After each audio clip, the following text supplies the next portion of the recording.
বাংলাদেশের প্রাক্তন প্রধানমন্ত্রী শেখ হাসিনা আর রাজনীতিতে ফিরবে না, এমনটাই জানিয়েছিলেন হাসিনা পুত্র সজীব ওয়াজেদ জয়। তার রাজনীতিতে আসার কোনো পরিকল্পনা নেই বলেই জানিয়েছিলেন জয়। কিন্তু গত সোমবারের পর পদ্মা যমুনা দিয়ে বহু জল বয়েছে। বঙ্গবন্ধু মুজিবুরের দল আওয়ামী লীগ কার্যত কোন ঠাসা।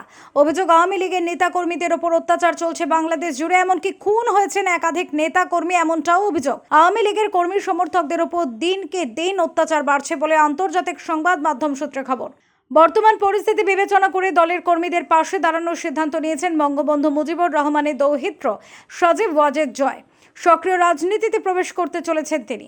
এক সাক্ষাৎকারে হাসিনা পুত্র জয় বলেছেন, আমাদের দল এবং কর্মীদের হিংসার হাত থেকে বাঁচাতে যা যা করার দরকার তা আমি করব। যদি রাজনীতিতে যোগ দেওয়ার প্রয়োজন পড়ে তবেও আমি পিছিয়ে আসবো না। আমার রাজনীতিতে আসার কোনো উচ্চাকাঙ্ক্ষা ছিল না। আমি আমেরিকাতেই পাকাপাকিভাবে থাকতে চেয়েছিলাম, কিন্তু বাংলাদেশের বর্তমান পরিস্থিতি দেখে মনে হচ্ছে দেশের নেতৃত্বে শূন্যস্থান রয়েছে। দলের স্বার্থে আমি সক্রিয় হয়েছি। এখানেই থেমে থাকেননি বঙ্গবন্ধু তৃতীয় পুরুষ জয়। তিনি আরও বলেন, আপাতত মা ভারতে আছেন। অন্তর্বর্তী সরকার দেশে নির্বাচন করানোর সিদ্ধান্ত নিলেই তিনি বাংলাদেশে ফিরবেন। আমি নিশ্চিত আওয়ামী লীগ সেই নির্বাচনে অংশ নেবে এবং আমরা জিততেও পারি। বাংলাদেশে আমাদের অনেক সমর্থক রয়েছেন।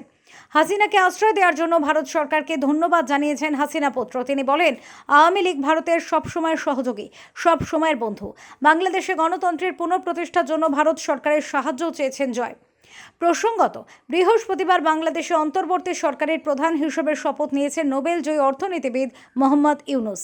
অন্তর্বর্তী সরকারের উপদেষ্টা মণ্ডলীতে রয়েছেন 17 জন সদস্য।